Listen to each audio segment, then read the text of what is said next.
Doctor usually പറയും help എടുക്കാൻ, അതായത് സൈക്കോളജിക്കൽ ഹെൽപ്പ് എടുക്കാൻ തന്നെ കൂടുതൽ വരുന്നത് സ്ത്രീകളാണ്. ഹെൽപ്പ് എടുക്കാനുള്ളൊരു ബുദ്ധിമുട്ട് ആണുങ്ങൾക്കുണ്ട്. അവരുടെ ഒരു ഈഗോ പലപ്പോഴും സമ്മതിക്കില്ല എന്നുള്ളൊരു തോട്ടുണ്ട്. അപ്പോൾ ഡോക്ടറെ അടുത്തേക്ക് കൂടുതൽ ഇപ്പോൾ സെക്ഷൽ പ്രശ്നങ്ങളും കൂടിയാണല്ലോ, അപ്പോൾ കൂടുതൽ ഡോക്ടറെ അടുത്തേക്ക് വരുന്നത് മെയിൽ ആണോ ഫീമെയിൽ? ഓക്കെ.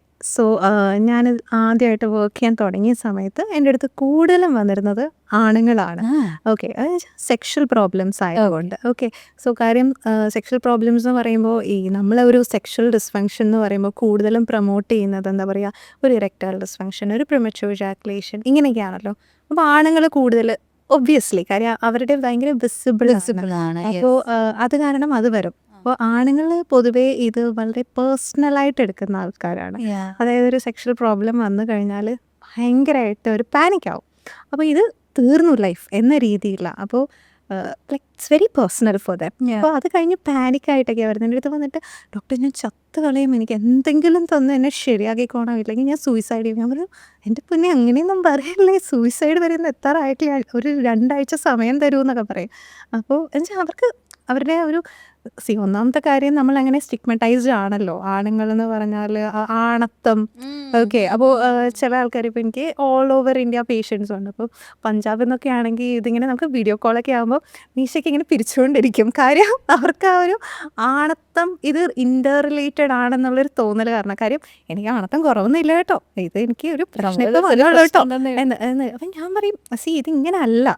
ഒന്നാമത്തെ കാര്യം നമ്മൾ എനിക്ക് ആണുങ്ങളെക്കുറിച്ച് പറയുമ്പോഴേ അവർ പൊതുവേ ഇമോഷൻസ് ഇല്ല, ഭയങ്കര ഇതാണെന്നൊക്കെ പറയുമല്ലോ. ഞാൻ അവരോട് പറയാറുണ്ട്, നിങ്ങളുടെ ഓർഗനാണ് ഏറ്റവും ഇമോഷണൽ ആയിട്ടുള്ളൊരു സംഭവം. അപ്പോൾ ഇവർ ആൾക്കാർ ഇത്ര ഇമോഷൻസ് കാണിക്കാറില്ലെങ്കിലും ഓർഗൻ അങ്ങനെയൊന്നും ഇല്ല. Happy, excited, it shows up. Anxious ആണ്, സാഡ് ആണെന്നുണ്ടെങ്കിൽ ഇറ്റ് ഗോസ് ഇൻസൈഡ്. ഇത്രയേ ഉള്ളൂ, അതിൻ്റെ ഒരു നേച്ചറാണ്. കാര്യം അത് വളരെ റോ ആയിട്ടുള്ള ഒരു സംഭവമാണ്. അപ്പോൾ സെക്സ് ചെയ്യുന്ന സമയത്ത് അല്ലെങ്കിൽ ആ ഒരു സമയത്ത് ഇവർക്ക് ടെൻഷൻ വന്നാൽ പോയി, അല്ല വിഷമം വന്നിരിക്കുമ്പോൾ ഫോഴ്സ് ചെയ്യാൻ പറ്റില്ലല്ലോ. അപ്പോൾ അത്രേ ഉള്ളൂ, വളരെ ഇമോഷണൽ ആയിട്ട് എല്ലാം കാണിക്കുന്ന ഒരു ഓർഗനാണ് മെയിൽ ഓർഗൻ എന്ന് പറയുന്നത്, സെക്സ് ഓർഗൻ എന്ന് പറയുന്നത്. സ്ത്രീകൾ ആ സമയത്തൊക്കെ എനിക്ക് വളരെ കുറവായിരുന്നു. വൺസ് ഇൻ എ വൈലൊക്കെ വരും. അപ്പോൾ വരുമ്പോൾ ഞാൻ ഭയങ്കര എക്സൈറ്റഡ് ആണ്, ഹായ് ഫീമെയിൽസ് വരുന്നുണ്ടല്ലോ സെക്ഷൽ പ്രോബ്ലംസിന്. ഞാൻ അവരോട് പറയും നിങ്ങളാണ് കേട്ടോ കുറേ നാൾ കൂടിയിട്ട് ഞാൻ കാണുന്നത് എന്നൊക്കെ പറയും.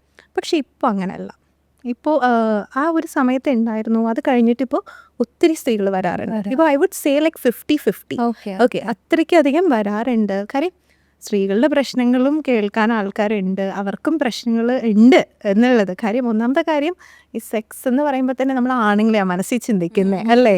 അപ്പോൾ സ്ത്രീകൾക്കും ഇങ്ങനത്തെ പ്രോബ്ലംസ് ഉണ്ട്, അവർക്കും ആഗ്രഹങ്ങളുണ്ട്, അവർക്കും ബുദ്ധിമുട്ടുകളുണ്ട്, അവർക്ക് ഡിസയർ ഉണ്ട്. ഇപ്പോൾ ഡിസയറിൻ്റെ കാര്യം പറയുമ്പോഴേക്കും നമ്മളെല്ലാവരും വിചാരിക്കുക എന്താ, ഒരു കണ്ടീഷനിങ് ആണ്. ഡിസയർ കൂടുതലുള്ള ആണുങ്ങൾക്കാണ്. ആണുങ്ങൾക്ക് ഇത് ചെയ്തില്ലെങ്കിൽ ബുദ്ധിമുട്ടാണ്. തിരിച്ചെത്രയോ കേസസ് ഉണ്ട്. ഓക്കെ, സ്ത്രീകൾക്ക് എല്ലാ ദിവസവും വേണം, അല്ലെങ്കിൽ ആഴ്ചയിൽ 2 ദിവസമെങ്കിലും മിനിമം ഇല്ലാതെ എങ്ങനെയാണ് എന്ന് ചോദിക്കുന്ന സ്ത്രീകളുടെ അടുത്ത് ഒരു 4 മാസം കൂടുമ്പോൾ മാത്രം റെഡിയാവുന്ന ഭർത്താക്കന്മാരുണ്ട്. ഈ പറഞ്ഞ പോലെ ഡെലിവറി ഒക്കെ കഴിഞ്ഞിട്ട് ചിലപ്പോൾ ഒരു ഡിസയർ, ഹോർമോണൽ ചേഞ്ചസ് കാരണം വരുന്ന ആൾക്കാരുണ്ട്.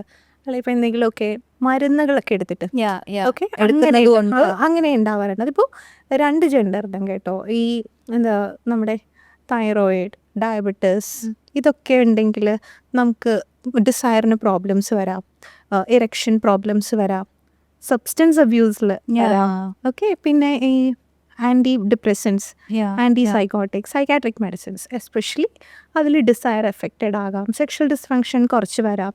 അപ്പോൾ അതൊക്കെ നമ്മൾ അവെയർ ആകുക എന്നുള്ളതാണ്. അല്ലെങ്കിൽ നമ്മളത് കൊടുക്കുമ്പോൾ അവരോട് പറയുക ഇങ്ങനെ ഉണ്ടാവാം, അതങ്ങനെ പ്രശ്നം ഉണ്ടെങ്കിൽ നമ്മൾ മരുന്ന് ചേഞ്ച് ചെയ്ത് കൊടുക്കുക, ഹെൽപ്പിനുള്ള മരുന്ന് കൊടുക്കുക, അതൊക്കെ ചെയ്യാൻ പറ്റുന്ന കാര്യങ്ങളാണ്. പിന്നെ ഈ സ്ത്രീകൾ ഈ പറഞ്ഞ പോലെ കമ്പൾസറി മാസ്റ്റർബേഷനായിട്ട് വരാറുണ്ട്. മാസ്റ്റർബേഷൻ നിർത്താൻ പറ്റാതെ കണ്ടിന്യൂസ് ആയിട്ട് വേണം എന്നുള്ള സ്ത്രീകളുണ്ട്, അങ്ങനെ ചെയ്യുന്ന ആൾക്കാരുണ്ട്. നമ്മളെന്താ മാസ്റ്റർബേഷൻ ആണെങ്കിലും മാത്രമുള്ള എന്ന രീതിയിലൊക്കെ ഇവിടെ ഇങ്ങനെ വെച്ചേക്കുക. അപ്പോൾ ഒരു സ്ത്രീക്ക് ആ ഒരു പ്രോബ്ലം ഉണ്ടെങ്കിൽ വേർ വുഡ് ഷീ ഗോ? ആരോട് പോയി പറയും? പറഞ്ഞാൽ എങ്ങനെയായിരിക്കും ജഡ്ജ് ചെയ്യുന്നത്? ഇതുകൊണ്ടാണ് ആൾക്കാർ കാണിക്കാൻ വരാത്തത്, അല്ലെങ്കിൽ ഇതുകൊണ്ടാണ് ആൾക്കാർ പുറത്ത് പറയാത്തത്, അതുകൊണ്ടാണ് ആരും അറിയാത്തത്. അല്ലാതെ ഇത് ആണുങ്ങൾക്ക് മാത്രമാണ് സെക്സ് വേണ്ടത്, അല്ലെങ്കിൽ ഇതെന്തോ മ്ലേച്ഛതരമാണ് എന്നൊക്കെ വിചാരിച്ചു കഴിഞ്ഞാൽ നടക്കണ കാര്യമല്ല.